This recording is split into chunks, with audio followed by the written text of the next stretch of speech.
자, 살펴볼게요. 자, 2009년 문제인데요. 체육 및 스포츠 활동을 수량화와 객관화의 관점. 수량화하고 객관화한다라고 얘기했어요. 그러면 뭐 제3의 관점에서 바라볼 수 있는 거고, 보편적인 입장에서 바라볼 수 있는 거고, 그런 관점에서 얘기하고 있는 거죠.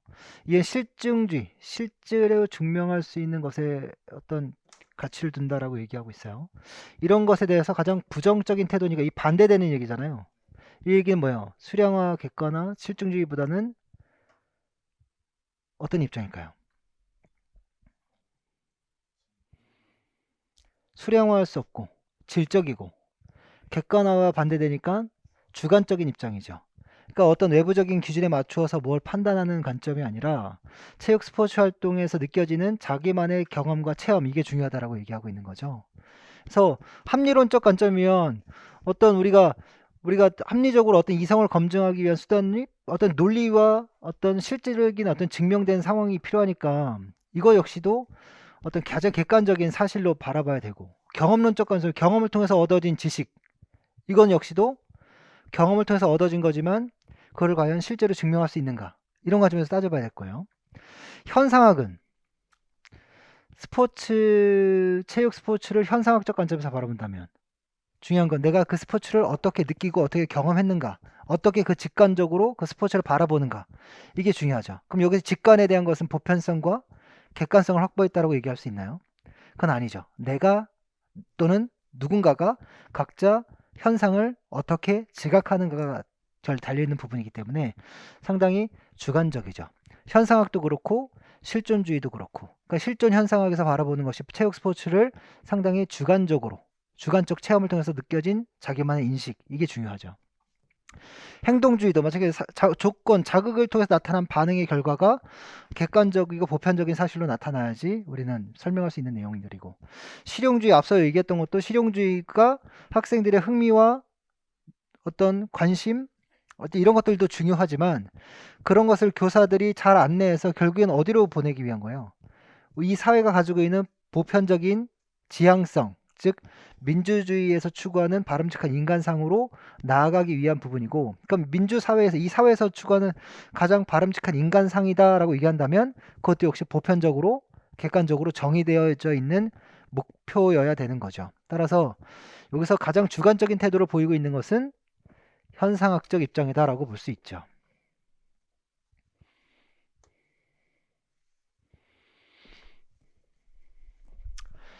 자, 2009년 문제인데요. 보면 체육과 관련해서 데카르트의 심신이원론. 데카르트는 심신이원론적 입장을 추구한 가장 대표적인 학자 중에 하나죠. 플라톤과 데카르트가. 그러면 플라톤의 이원론과 데카르트의 이원론은 서로 신체와 정신이 분리되어져 있다라고 얘기했어요. 근데 플라톤 같은 경우는 정신이 신체보다 어떤 위치상으로 볼 때 어떤 신체는 정신의 어떤 종속적인 관계다라고 표현하고 있단 말이에요. 반면에 데카르트는 정신과 신체가 독립된 실체이고 따로따로 완벽하게 분리되어져 있지만 무엇인가로 인해서 서로 상호작용한다라고 얘기하고 있어요. 즉 그것이 바로 선과 선이라고 얘기하고 있고요. 그러면 중요한 건 그래도 데카르트는 사유와 연장이라는 개념을 뒀고요. 이것이 바로 정신이고 이것이 바로 신체죠. 그렇죠? 그럼 나는 생각한다, 고로 존재한다. 그러면 우리가 생각하는 것이 완전한 전체냐? 라고 얘기할 수도 없고, 신체적으로 존재하는 어떤 우리 물질인 연장도 완벽한 전체다라고 얘기할 수 없어요. 이것이 하나로 통합되어졌을 때 완벽한 전체가 만들어질 수 있는데 그걸 통합하는 게 바로 손과 선이라고 얘기하고 있는 겁니다. 근데 여기서 또 중요한 건 그래도 뭐예요? 여기 정신이죠. 예. 그래서 인간은 신체화된 존재다 라고 얘기하면 데카르트는 신체와 정신 중 어디에 더 중점을 뒀어요? 정신에 더 우위를 뒀죠. 그러니까 신체화된 존재는 데카르트 얘기하고는 상반된 얘기가 되겠죠. 그렇죠? 그다음 운동 지식에 전달은 정신 고유 역할이다. 이래서 주지교과가 나온 거 아니에요? 그렇죠? 예. 그러니까 이건 데카르트 얘기죠. 구성주의 체육을 옹호한다. 그러니까 경험을 통해서 얻어지는 지식, 경험을 통해서 얻어지는 체육교육, 이게 중요하다라고 얘기하니까 체육은 교육이에요, 교육이 아니에요. 데카르트 입장에서 보면 체육은 교육이 아니에요. 그러니까 이거는 있을 수 없는 얘기죠. 데카르트 입장에서는. 또 지식을 구성한 하나의 보편적인 기반 구조가 존재한다. 그러니까 데카르트 입장에서는 어떤 정신적인 원인이 있고요. 그 원인에 따라서 어떤 결과가 만들어지는 것이니까 가장 보편적인 지식 기반이 존재하게 되는 거고요. 신체의 교육과 신체를 통한 교육을 모두 부정한다. 말 그대로 뭐예요? 신체를 통해서 교육이 이루어질 수 없고 신체를 통해서도 교육이 이루어질 수 없다라고 보는 게 바로 데카르트 입장이에요. 그러니까 교육은 오로지 정신으로부터 가능하다라고 보는 게 데카르트 입장이죠. 그래서 뭐야? 상반된 입장은, 그러니까 신체 교육과 신체를 통한 교육이 다 부정한다고요. 그러니까 데카르트가 이걸 부정한다는 얘기죠. 그 데카르트 입장이란 얘기예요.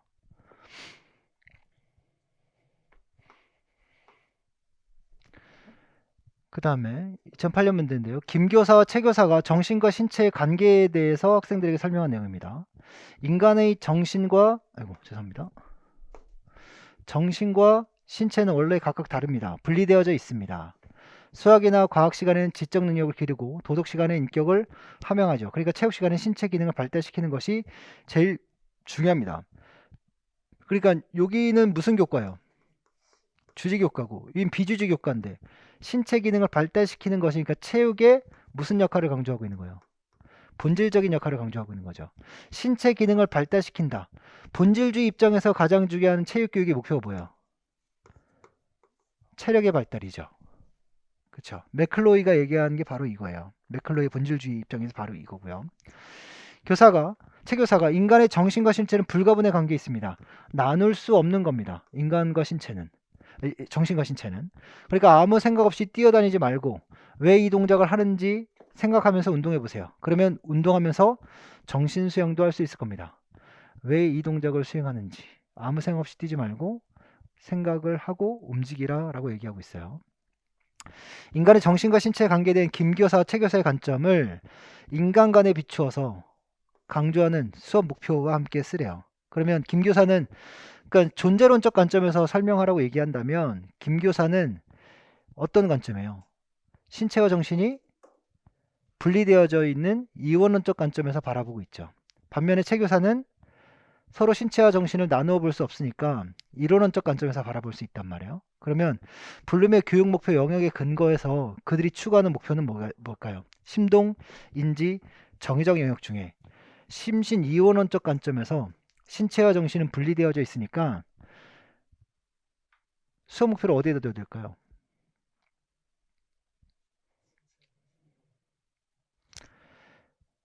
여기서 보면 이게 지금 어떤 수업에서 추구하는 목표예요? 어떤 수업에서 추구하는 목표를 쓰라는 거겠어요? 체육 수업에서 추구하는 목표를 쓰라는 거 아니겠습니까? 그럼 여기서 지금 체육 시간에는 신체 기능을 발달시키는 것이 제일 중요하다고 생각합니다. 그 교육의 목표는 뭐예요? 신체와 관련된 심동적 영역이겠죠. 그러면 아무 생각 없이 뛰지 말고 왜 이 동작을 하는지 생각해보고 이유가 무엇인지, 그 다음에 신체 활동을 하고 거기에 정신 수양까지 한다라고 얘기하고 있어요. 그러니까 신체 활동과 더불어서 생각하고 느끼는 것까지 같이 함께 이루어져야 한다고 얘기하는 거죠. 그래서 심동인지 정의적 영역의 통합을 얘기하고 있을 거예요. 자, 2012년 문제 보면 교사들이 신체관과 보기에 제시한 학자들이 주장을 가장 적절하게 연결한 것은, 자, 김 교사가 신체는 체험의 주체이기 때문에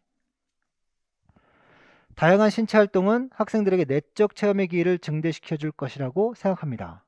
그러니까 내적 체험의 기회니까 체험의 주체로서 신체 활동을 하고 거기서 내적 체험을 통해서 어떤 인식을 또는 지각을 통해서 자기만의 느낌을 가져나가게 되겠죠.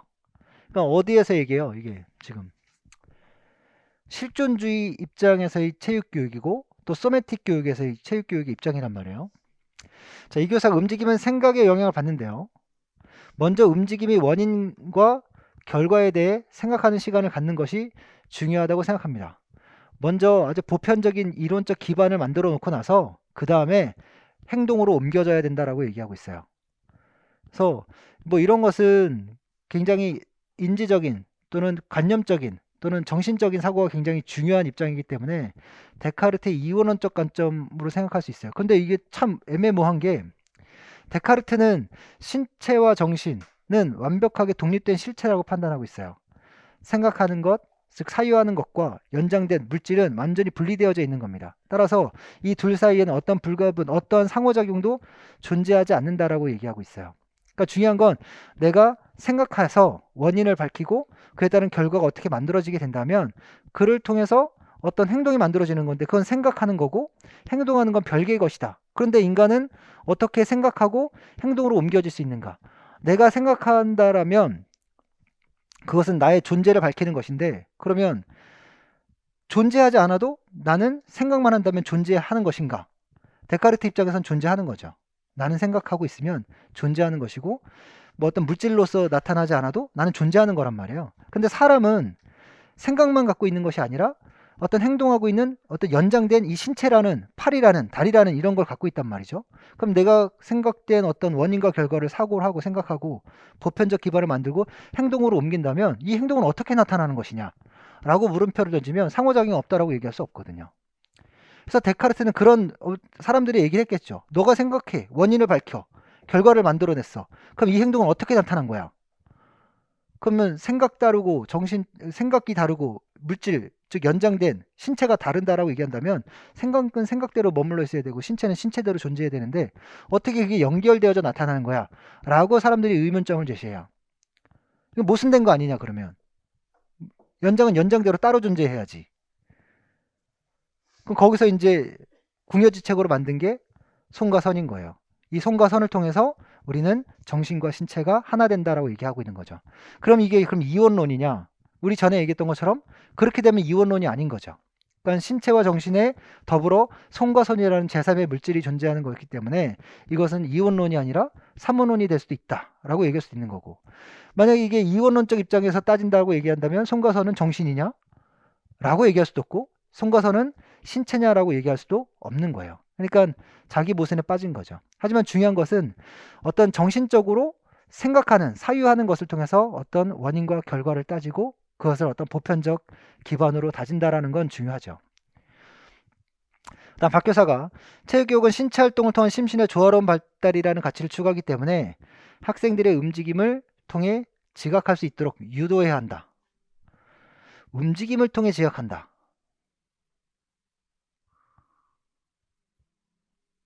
우리 유심론적 이론론이 있었고 유물론적 이론론이 있었단 말이에요. 유심론적 이론은 어떤 입장이죠? 존재하는 것은 지각되어진다. 지각되어지지 않는 것은 존재하지 않는 것이다. 그러면서 뭘 예로 들었어요? 눈을 감고 우리가 해봤고 사지마비 환자를 대상으로 비유해서 얘기했어요. 내가 느껴지지 않는다면 곧 존재하지 않는 것이죠. 그렇죠? 반면에 유물론적 이론론에서는 어떻게 얘기해요? 나의 행동으로, 나의 움직임으로, 나의 존재를 깨닫죠. 즉, 내가 어떤 정신적으로 무엇인가를 가지고 있다면 이것은 무엇으로 표현돼요? 행동으로 표현되어진다라고 얘기하고 있어요. 이게 포이어바흐가 얘기하는 유물론적 이론론의 입장이죠. 그래서 기억에 플라톤은 정신적인 것이 물질적인 것보다 우월하다는 입장을 취하고 있다. 그러면 데카르트하고 플라톤의 그 정신과 신체의 어떤 관계의 구조로 따진다면 플라톤은 수직적 관점이에요. 반면에 데카르트는 수평적 관점이에요. 그러면 선생님 그게 정신이 더 중요하게 받지 않아요? 근데 요 신체와 정신을 수평적 위치에 놓고 아예 독립된 실체로 놓고 봤어요. 그러니까 독립된 실체이기 때문에 얘와 얘가 누가 더 중요하다 그러다라고 얘기할 수는 없죠. 중요한 건 얘는 그래도 여기서 정신에 의해서 모든 것이 판단되어진다고 보고 있어요. 그리고 독립된 실체이기 때문에 너가 무엇이 높고 낮음을 판단하는 건 아니죠. 자, 플라톤의 얘기 그럼 여기서 플라톤의 얘기가 가장 가까운 게 어딜까요? 뭐 이교사 얘기겠지만 이교사 얘기는 데카르트 얘기에 더 가깝기 때문에 포이어바우는 몸의 표현으로 영혼의 모습을 드러낼 수 있다. 몸이 먼저이고 영혼이 나중이에요. 그러니까 이렇게 얘기하기도 또 웃겨지는 거지만 결국엔 나의 신체 움직임으로 나의 영혼의 존재를 확인할 수 있다라고 얘기하고 있습니다. 그래서 유물론적 이론론에 해당되죠. 메를로 퐁티는 인간의 육체는 물질적인 동시에 정신적인 유일의 실체다라고 얘기하고 있다. 물질적인 동시에 정신적인 유일의 실제, 즉 육체에는 뭐가 담겨져 있는 거예요? 의식이 담겨져 있는 거죠. 그렇죠? 그래서 중요한 건 나의 신체 움직임에 나의 인식과 지각이 담겨져 있는 거고, 이런 것이 외부 환경과의 상호작용을 통해서 나라는 존재를 깨우치게 된다는 게 바로 뭐예요? 메를로 퐁티의 존재론적 관점에서 입장이고, 체육교육 입장에서 얘기한다면 소매틱 교육의 관점이 되는 거죠. 데카르트는 실체를 스스로 존재하는 실존의 사물로 보았기 때문에, 그러니까 스스로 존재해야 된대요. 뭐가? 신체와 정신은. 그래서 독립된 실체로 구분하고 있는 거죠. 각각의 실체는 독립되어져야 한다. 하등의 어떤 상호작용도 존재하지 않는다. 하지만 그들은 손과 손으로 연결되어져 있다. 따라서 원인과 결과는 모두 정신적인 입장에서 따져보고 그 다음에 행동으로 옮겨진다. 그 연결이 손과 손이다 라고 얘기하고 있어요. 그래서 참 애매한 문제인데, 객관식으로 표현되니까 뭐 풀 수 있는 문제지, 주관식으로 나오면 상당히 풀기 어려운 문제 중에 하나죠. 그래서 김 교사에게는 실존주의 입장에서 얘기고, 이 교사에게는 데카르트의 입장에서 얘기고, 그 다음에 박 교사에게는 우리 포이어바우의 얘기, 유물론적 이론론의 입장에서 나온 얘기라고 할 수 있어요. 근데 여기 데카르트의 심신 이론론이라고 얘기했는데 이건 잘못된 얘기입니다. 그러니까 심신 이론론이 아니라 데카르트는 이원론자죠.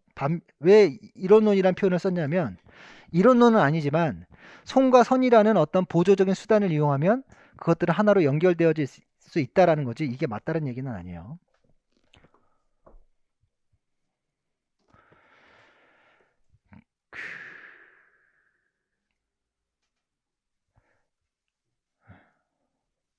여기 볼게요.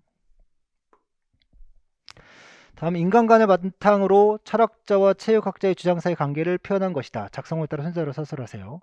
플라톤은 영혼과 육체가 분리되어 있대요. 또 누구도 정신과 신체는 분리되어져 있대요. 그러니까 둘 다 어떤 입장이에요? 이원론적 입장이죠. 육체는 영혼의 감옥이다라고 얘기하고 있어요. 따라서 육체는 영혼에 갇혀져 있다는 얘기죠. 그렇죠? 따라서 무엇이 영혼이 먼저이고, 그러니까 마음이 먼저이고, 그 다음에 영혼, 그 다음에 신체, 육체가 되겠죠. 나는 생각한다. 그러므로 존재한다.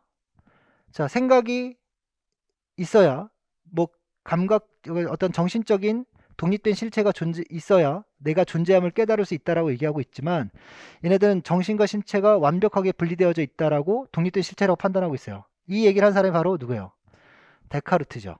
그러니까 플라톤은 아까 주종의 관계처럼 정신은 영혼을 지배한다, 또는 정신은 영혼보다 우위에 있다라고 판단하지만, 데카르트는 몸과 마음이, 즉 각각 분리되어져 있는 거지만 그들의 상호작용적인 관계는 손과 선이라는 어떤 보조물을 통해서 상호 관계를 이룬다라고 얘기할 수 있어요. 근데 이런 표현은 솔직히 되게 조심스럽고, 그냥 독립되어져서 서로 아무런 상호작용도 하지 않는다라는 관점으로 보죠. 이건 보조적인 수단이니까. 윌리엄스는 전인, 신체 차원에서만 생각하는 것은 체육이 불행한 유산이다. 진보주의 입장에서 보라다면, 여기는 이제 이원론적 입장이잖아요. 여기는 어떤 관점이에요? 이론론적 입장이죠. 근데 여기는 이제 어떤 진보주의 입장에서 얘기한다면 본질주의는 반대 입장이에요. 그러니까 신체를 통한 교육의 입장이라면, 본질주의 입장이면 신체의 교육의 입장이죠.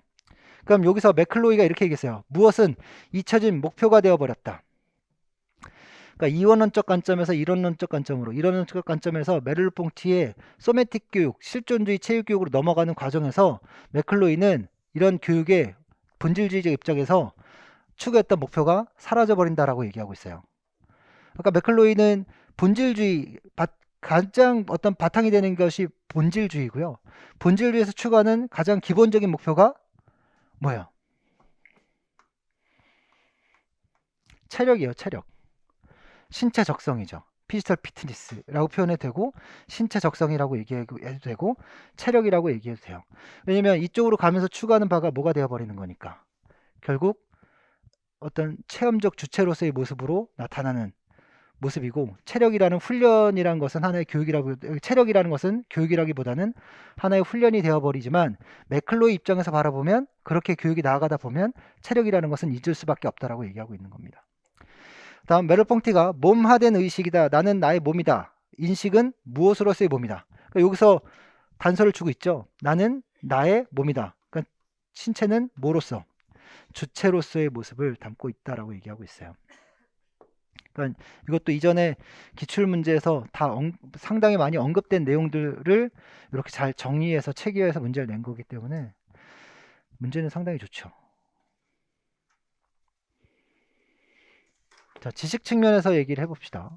다음은 라이립을 위한 명제적 지식과 방법적 지식의 예시이다. 영철이는 석근과 지근의 특성을 안다 라고 있어요. 무엇 무엇을 안다라고 주로 표현한다면 우리는 명제적 지식에 해당되죠. 그럼 무엇 무엇을 할 수 있다라고 얘기한다면 주로 방법적 지식에 해당될 거예요. 그러면 역학적 원리에 맞게 포핸드 발리를 할 수 있다. 이 기능이니까 이건 뭐 더 할 나위 없이 무슨 지식이에요? 방법적 지식에 해당되겠죠. 영철이는 축구 시합에서 규칙을 잘 지킨다. 이렇게 얘기한다면 규칙을 지키는 방법을 잘 알고 있다는 얘기잖아요. 그러니까 이것도 역시 방법적 지식에 해당되겠죠. 근데 영철이는 스포츠와 건강의 관계를 설명할 수 있다 이렇게 있어요. 할 수 있다라고 얘기하니까 이것도 방법적 지식인가요? 자, 우리가 블룸의 지식의 분리를 얘기할 때 지식, 이해, 적용, 분석, 종합, 평가를 얘기할 때 가장 기본적인 지식을 바탕으로 이 부분의 얘기는 전부 다 이 지식을 활용하는 얘기들이에요. 따라서 내가 가지고 있는 가장 기본적인 지식을 활용해서 어떤 내용을 이해한다라고 얘기한다면 이해하는 것은 설명할 수 있다라는 거죠. 그러니까 이런 것은 아주 가장 보편적인 지식을 습득하고 가지고 있다는 얘기가 되는 거거든요. 그래서 4번은 어떤 지식에 해당돼요? 명제적 지식에 해당되죠.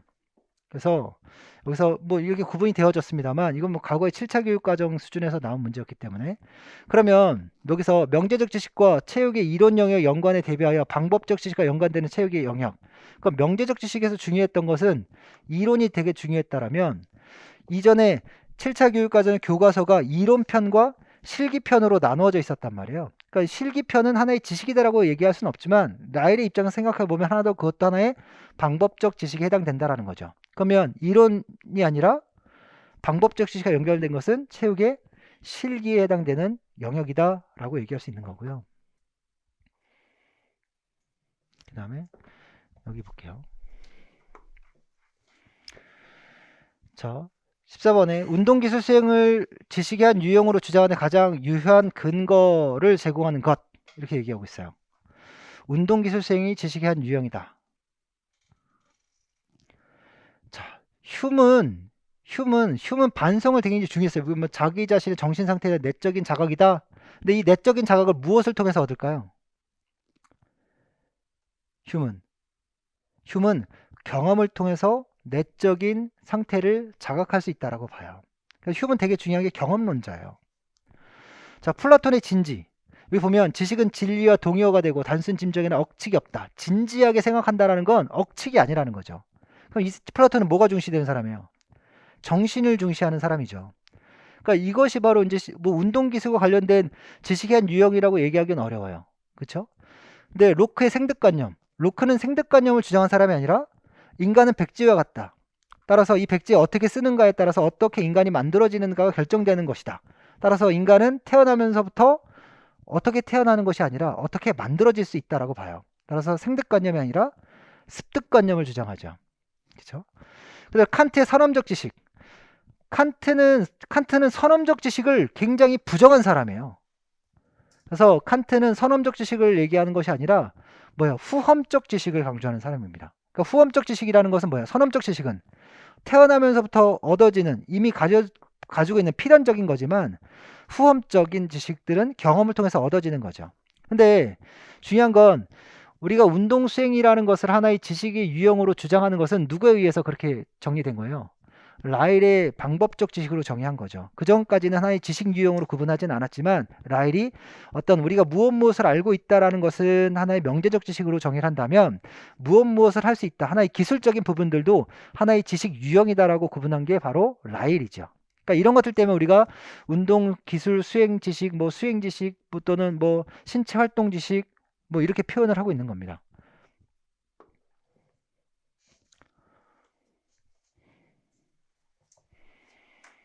윤리 입장에서 좀 살펴보면요. 다음은 전국 학교 스포츠 클럽 농구대회에 발생한 사안에 대해 윤리위원회에서 논의한 내용 중 일부다. 작성 방법에 따라 순서대로 서술하세요.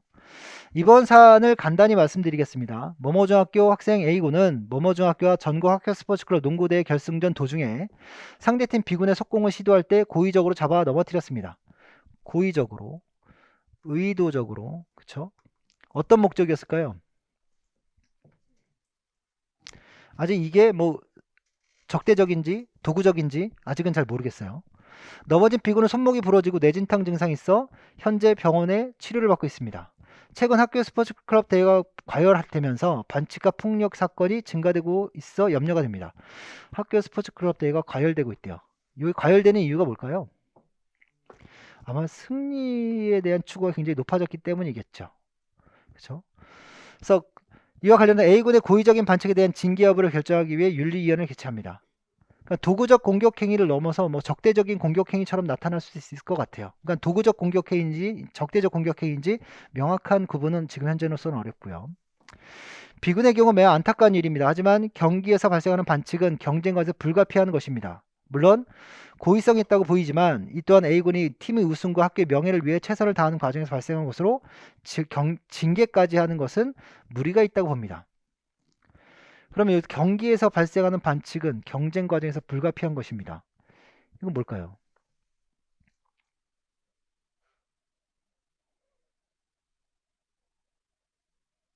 우리 머튼의 아노미 이론으로 얘기한다면 이것은 동조 행위일까요? 혁신적인 행위일까요?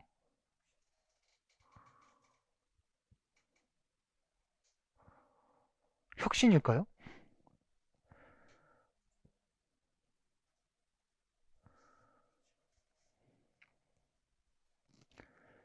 혁신이다.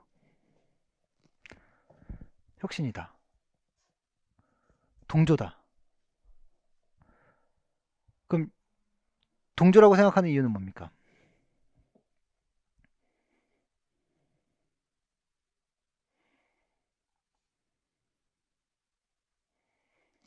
그럼 혁신이라고 생각하는 이유는 뭡니까?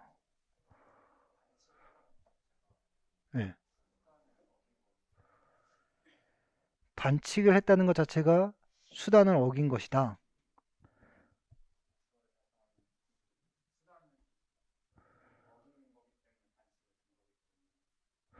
그럼 스포츠 경기 장면에서 규칙 위반 행동은 비일비재하게 벌어지잖아요.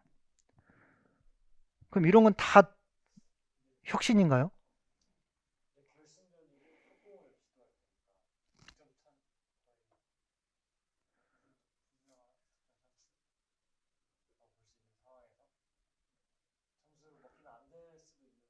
점수를 먹히면 안 될 수도 있는 상황에서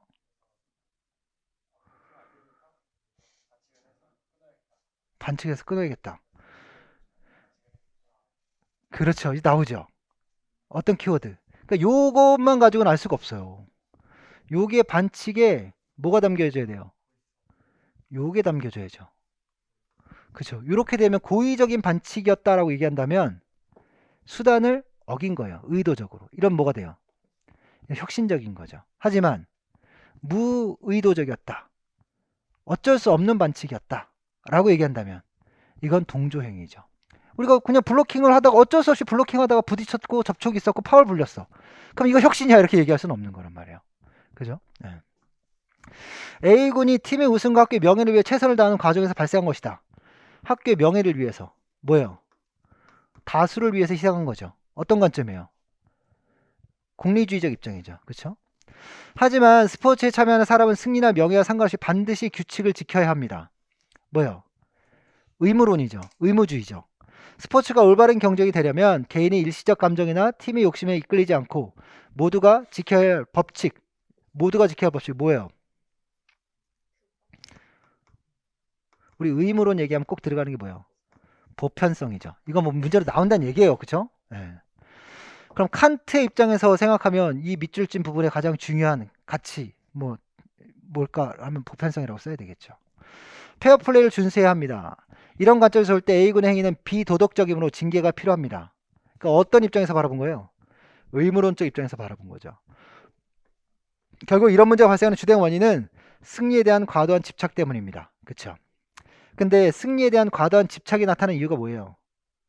승리가 학교 스포츠 클럽 대회가 과열되는 이유가 뭐예요? 왜 과열됐을까요? 그런 문제는 안 나오는데. 학교 스포츠 클럽 활동이 아니라 학교 스포츠 클럽 대회거든요. 그쵸? 학교 스포츠 클럽 대회면 이걸 나가면 뭐에 도움이 될까요? 대회 나가서 학교 스포츠 클럽 팀의 주장을 맡고 학교 스포츠 클럽 대회 나가서 어떤 입상을 하고 전국 대회에서 우승을 하고 이런 뭐가 득이 될까요? 실적? 입시에 도움이 되겠죠. 입시에. 그쵸. 입시에 무슨 우리 입학 사정권제인가요? 거기에 내가 학생기부에 뭐 하나라도 더 쓸 수 있다면 수시 전형에 더 많이 도움이 될 거 아니겠습니까? 그러면 이거는 학교 스포츠 클럽 대회는 학생들의 어떤 전인적 발달을 위해서 나가서 해야 되는 것이고 그런 것이 주된 목적이어야 되는데 무슨 목적이 돼버리는 거예요? 수단적 가치가 되고 수단적 목적이 되어버려요. 그러니까 과열되는 거죠. 그죠? 그래서 이런 문제가 생겨요. 승리는 결국 본질적 목적이 아니라 수단적 목적이 되어버려요. 수단적인 본래적 가치를 잊어버리게 된 거죠. A군의 상황과는 다르지만 학교 스포츠 클럽에 참가하고 있는 우리 학교의 한 학생은 축구 연습 도중에 발목 인대가 파열되는 부상을 입은 데다 경기 당일에는 감기 몸살도 심했습니다. 대회 출전해서 안 되는 몸 상태인데도 팀의 승리를 위해서라면 자신의 몸이 어떻게 되든 상관없다며 출전했습니다. 아까 스포츠 윤리에서 네 가지의 어떤 신념이 있었어요. 몰입규범, 구분짓기규범, 인내규범, 도전규범이 있었거든요. 그러니까 이건 어디에 해당될까요? 인내? 저는 솔직히 답을 잘 모르겠어요. 예, 답을 잘 모르겠는데 어, 참 많이 고민하다가 보니까 뭐 예시를 찾으려고 많이 노력을 했습니다만 이 합당한 예시를 찾지 못했고요. 저는 도전규범이라고 해도 뭐 충분히 납득할 만합니다. 그럼 여러분들이 물어보고 싶었어요. 저는 제가 머리 한계가 여기까지여가지고 저는 더 이상 결론을 못 내리겠는데 여러분들은 이걸 어떠한 규범에 가깝게 생각할 수 있는지 한번 이제 물어보고 싶어요.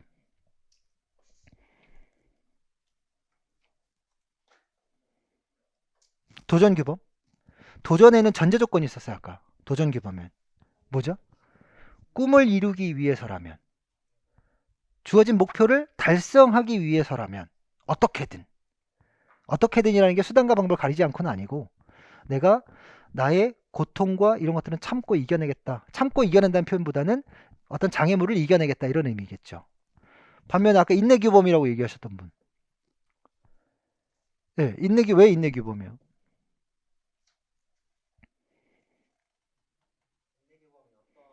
네, 감수하고 참고 이겨내면서 네, 네, 네. 근데 인내규범의 전제로 깐 게 뭐였어요? 외적인 목적을 달성하기 위해서? 아니죠. 자신의 한계를 넘어서기 위해서 인내해야 된다라고 얘기했거든요. 그렇죠? 어떤 승리라기보다는 자신 한계를 넘어서기 위해서. 또 저는 몰입규범을 얘기했어요. 저는 여기서 몰입규범을 얘기했는데 저는 여기에 팀에 나가서 경기하는 것이 자신의 삶보다 더 중요하다라고 생각해서 봤어요. 근데 저는 그거는 어, 합당하지 않은 것 같아요. 저는 도전규범에 가깝다고 봅니다. 또 다른 분은 구분짓기 규범 명확히 아니죠. 다른 의견이 있으신 분. 자, 그럼 다시 한번 살펴볼까요? 스포츠 윤리 규범에 뒤쪽에 있구나. 뒤쪽에 있구나. 네. 여기서부터 볼게요. 도전 규범부터. 승리를 위해서라면 어떠한 장애물도 용납하지 않는다. 부러진 신체고 절대 그만두지 않는다. 나는 한 번 잡은 기회는 절대 놓지 않는다. 어떤 상황이라면, 내가 꿈을 이루기 위해서라면, 꿈을 강조하며 승리를 강조하며 어떠한 대가를 치르더라도 꿈을 추구하기 위해서는 최선을 다해야 된다. 이러면 뭐예요? 도전 규범이네요. 그죠? 아까 인내 규범 얘기했죠? 인내 규범. 위험을 받아들여 고통 속에서 경기한다. 운동에서 경쟁 조절로부터 물러나지 않고 압박감, 고통, 두려움을 견뎌내야 한다. 선수들이 이에 대하여 단지 경기 일부분이다라고 말한다. 그러나 사회적 관점에서 선수는 코치, 트레이너, 팀 소유 등의 사람과 함께 위험 문화를 구성하는 참가자다. 자신의 신체를 위험에 놓이게 하면서 고통 속에서도 기꺼이 경기에 임하고자 하는 것이야말로 진정한 운동선수의 지표다. 아이버스는 부상에도 경기를 하는 것이 내가 하고 있는 것의 전부다. 그러니까 부상은 경기를 방해하는 장애 요인이 아니다라고 얘기하고 있어요. 그렇죠? 네. 그러니까 여기에는 전제 조건으로 뭘 깔지는 않았어요. 성공이라는 전제 조건을 깔지는 않았어요. 아파도 참고 해야 돼가 주된 신념이죠. 네. 몰입규범은 경기를 사랑해야 하고 그들의 삶에서 가장 높은 우선순위에 경기를 둬야 돼요. 근데 우선순위가 아까는 뭐였어요? 우승이 우선순위였어요. 우승을 위해서, 그러니까 경기가 우선순위였다라면 나는 어떻게든 경기에 참여해야 됐고 경기는 내 삶의 가장 중요한 부분이니까 경기 참여했어 이러면 분명히 몰입규범이 돼야 되겠죠. 근데 거기에는 목표가 뭐였어요? 승리라는 전제 조건이 깔렸죠. 네. 팀의 승리를 위해서라면 저는 이거는 도전 규범이다 라고 생각합니다. 만약에 제가 다시 어떤 관련된 서적을 찾아서 명확하게 정리된 내용이 있다면 다시 찾아서 여러분들에게 소개를 해드릴 수 있도록 할게요. 네, 네,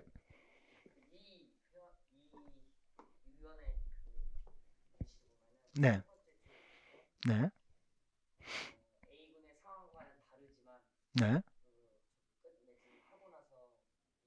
네, 네, 네, 네, 네.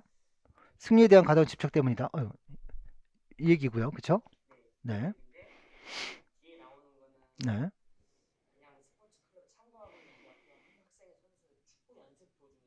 네.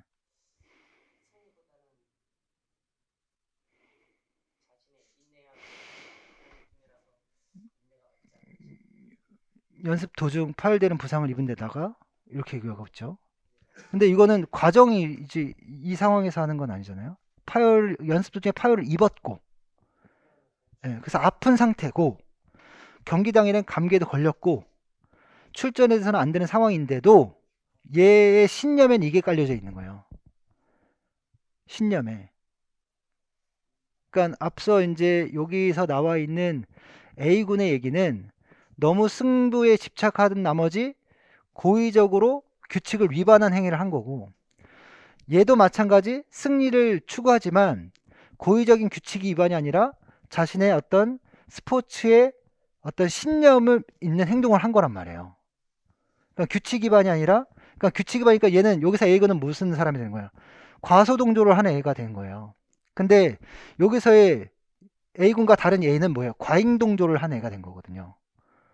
이 과잉동조에 나타난 건 둘 다 승리에 집착한 거지만 얘는 일탈적 행위를 한 거고 반규범적 행위를 한 거고 얘는 규범지향적 행위를 한 거예요. 근데 둘 다 뭐는 같다라는 거예요? 승리는 같다라는 거죠. 그래서 도전규범이 되어야 한다라는 겁니다. 단지 이제 우리가 네 가지 규범이라면 아마 얘는 경기가 굉장히 소중했겠구나.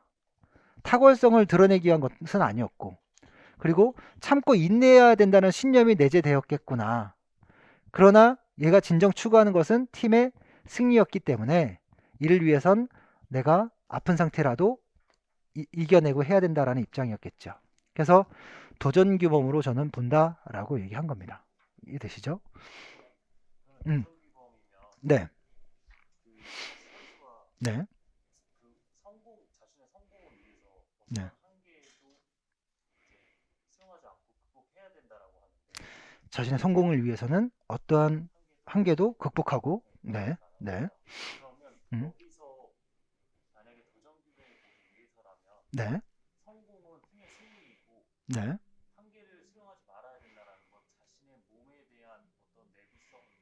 음, 음, 음.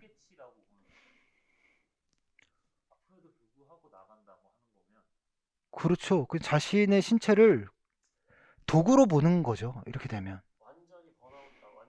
음, 음, 음. 그렇죠.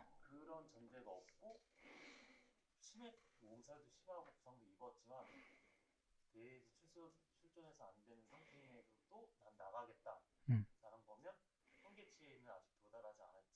음.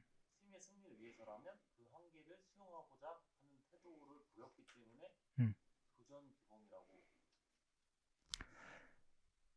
아, 어떤 팀의 입장에서 살펴보기보다는 개인적 입장에서 살펴봤을 경우에 팀의 승리는 곧 나의 승리이고 나의 승리를 위해선 지금 내가 놓여진 상태가 경기를 뛸 수 없는 상황이지만 이 상황을 극복하고 내가 도전해야 나도 승리하는 팀의 일원이 되고 팀도 승리할 수 있다. 그렇기 때문에 도전 규범이다. 아우, 아주 논리적으로 좋네요. 음. 또 다른 의견. 음. 저도 그렇게 결론을 내는 것이 가장 좋은 결론 같아요. 여기 마저 몇 문제 좀 더 살펴보고 끝낼게요. 그러면 여기 관련해서 자, 2016년 기출문제인데요. 자, 스포츠 현장의 윤리적 갈등과 올바른 선택이라는 주제로 진행된 체육교사 연수 자료다. 윤리적 갈등과 올바른 선택. 이게 바로 윤리론적 관점에서 가장 중요한 얘기죠. 모모 주말 리그배 전국 학교 야구대회 결승전 6회 말 4대3으로 1점을 이기고 있는 상황. 이기고 있는 상황이네요. 우리 팀 4번 타자가 빈볼을 맞고 부상을 당했다. 그럼 상대팀은 상대가 이기고 있으니까 상대팀의 전위를 꺾으려고 빈볼을 던진 거겠죠. 이에 대한 안갚음으로 감정이 섞였네요. 우리 팀 코치 선생님은 투수인에게 상대방 타자에게 똑같은 빈볼을 던지라고 보복을 하라고 얘기했죠. 무슨 공격 행위를 하라고 얘기한 거예요? 적대적 공격 행위를 한 거죠. 하라고 지시한 거죠. 만약 내가 빈볼을 던졌다면 상대 선수가 부상을 당할 테고 만약 던지지 않는다면 나는 코치님에게 야단을 맞고 우리 팀의 여기가 중요해요. 우리 팀의 분위기도 저하될 텐데 팀워크가 깨질 텐데 이렇게 얘기하고 있어요. 그래서 체육교사와의 대화에 스포츠 경기 참관에 무슨 일이 있더라도 반드시 경기 규칙을 준수해야 합니다. 의무론적이죠. 그건 스포츠 경기 참가 지녀야 할 당연한 책무입니다. 그러니 당연히 투수가 빈볼을 던지면 안 되겠죠. 우리는 비겁한 승리 대신 스포츠 정신을 존중하는 것에 더 큰 의미를 부여할 필요가 있습니다. 비겁한 승리, 승리를 위해 과정을 망각하는 게 바로 이런 거겠죠. 자, 그럼 이 비겁한 승리는 우리 어떤 입장일까요? 결과론적 관점에서 바라볼 수 있고 아까 스포츠의 수단과 목적과의 관계를 살펴본다면 롬바디적 윤리 입장에서 살펴볼 수 있을 거예요. 그러나 스포츠 정신을 존중하는 것에 더 큰 의미를 부여합니다 라고 얘기한다면 페어플레이를 해야 되는 것이고 의무론적 입장이고 롬바디적인 윤리와 반하는 반문화적 윤리 입장에서 얘기할 수 있죠. 이와 같은 입장에 투수는 빈볼을 던지기 전에 그 행위가 어떤 가치를 증가시키는지 아니면 감소시키는지에 따라 그 행위의 옳고 그름을 판단해야 된다. 어떤 가치를 증가시키는지 어떤 가치를 감소시키는지. 그렇게 할 때 투수는 규칙 준수와 반칙 행위 사이에서 어떤 행위를 행할 것인지에 대한 올바른 판단이 가능해진다. 가치론적 관점이잖아요. 그러니까 어떤 가치, 이게 누구에게 득이 될 것이냐, 누구에게 실이 될 것이냐, 이걸 따져보겠죠. 아마도 많은 사람에게 득이 되는 행동을 했을 거예요. 뭐 그런 행위를 판단해 보겠죠. 윤리적 갈등에서 중요한 것은 행위자의 아레테이다. 아레테는 뭘로 해석됐어요? 덕으로 해석될 수 있는 것이었죠. 선수가 지닌 아레테에 따라 선수가 가진 덕에 따라 실천 행위는 달라진다. 그렇죠? 여기에 뭐가 내재되어 있어야 돼요? 선이 내재되어 있을 때 행위는 달라지죠. 그러면 이 선이 어디에 부합하느냐? 선수가 부상을 당하면 안 될 것이라는 선에 부합하면 그런 빈볼을 던지지 않을 것이고 팀 분위기를 신경 쓰는 가치에 부합됐다면 이 실천적 행위는 빈볼을 던졌을 거예요. 그래서 빈볼을 던지는 투수의 의무 판단보다는 그러니까 의무론적 관점으로 바라보는 판단보다는 투수가 지닌 무엇에 따라서 자신이 가지고 있는 덕에 따라서 판단을 내리겠죠. 따라 스포츠 현장에서 우리는 선수뿐만 아니라 지도자가 아래태를 지닐 수 있도록 교육해야 됩니다. 즉 지도자의 덕성이 결국 선수들의 덕성에 영향을 받을 것이고, 결국 그렇게 만들어진 선수들의 덕성에 따라서 스포츠의 가장 올바른 윤리적 가치에 부합하는 행동을 하게 될 거예요. 앞서 뭐 여기 뭐 다 떠나서 앞서 되게 좋은 질문이 하나 나왔었어요. 어떤 질문이었냐면 우리가 의무론적 관점에서 규칙을 준수하는 것이 올바른 것인가요? 올바른 것인가요? 그럼 규칙을 준수하는 행위는 나의 덕이 아닌가요?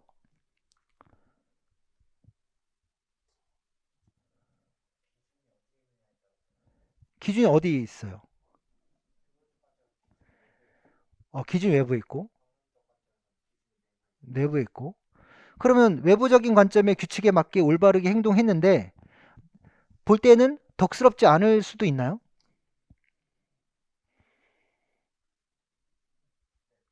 규칙에 맞게 행동했어요, 나는. 근데 사람들이 볼 때는 그건 덕스럽지 않아. 이렇게 판단할 수 있어요? 어떤 경우에?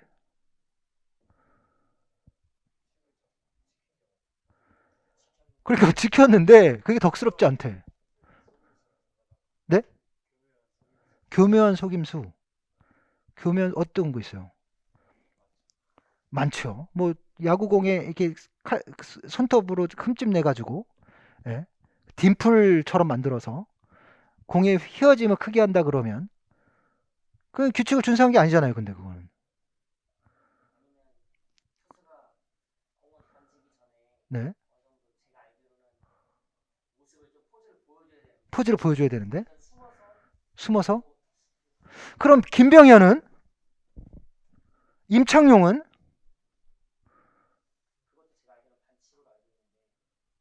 반칙이라고요? 그럼 제한해야 되지 않아요?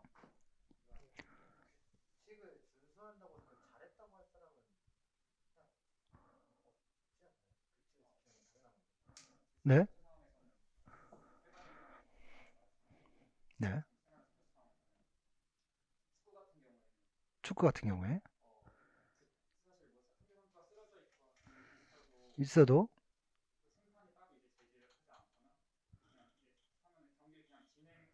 그렇죠. 그렇죠. 그렇죠.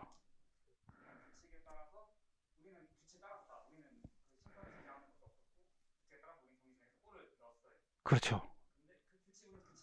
그렇죠. 경기전 규칙, 심판이 휘슬 안 불었으니까. 예. 우, 야유를 보내겠네요.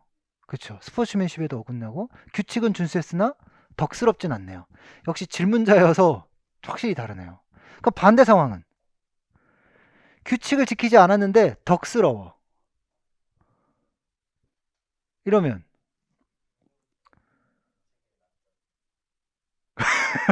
그쵸, 난점이죠. 규칙을 지키지 않았는데 덕스러워. 어떻게 할까요, 이거는? 어떤 상황이 있을까요?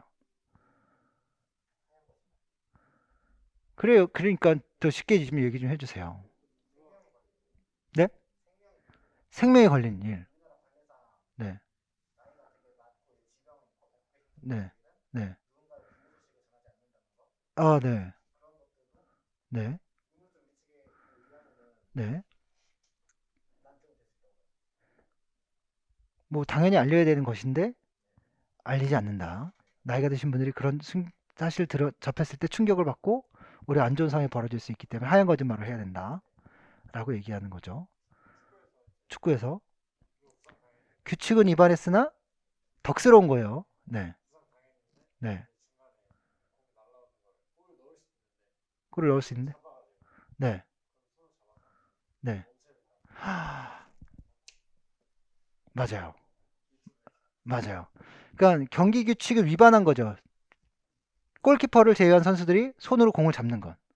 근데 만약에 부상 선수가 앞서 있었는데 경기를 진행했다면 규칙에 준수했지만 덕스럽지 못한 행동이지만, 어떤 누군가는 날아오는 공, 골키퍼 바로 앞에서 공을 손으로 잡고 공을 내려놓으면 이 사람은 규칙을 위반한 행위죠. 하지만 그 행위는 굉장히 덕스럽다라고 얘기할 거예요. 만약에 공이 날아와서 내가 킥을 할 수 있는 상황, 완벽하게 슛을 넣을 수 있는 상황임에도 불구하고 골을 그냥 흘려보냈다라고 얘기한다면 물론 규칙을 어긴 행위는 아니죠. 하지만 굉장히 덕스럽다라고 얘기할 겁니다. 그래서 우리가 이런 윤리적인 난점이 존재하지만 어떤 가장 의무적인 보편적인 규칙을 어기는 규칙을 지키는 행위가 모두가 다 덕스럽다라고 얘기할 수 없는 거고 또 규칙을 어기는 행위가 또 미덕이다 악덕이다라고 얘기할 수도 없는 거죠.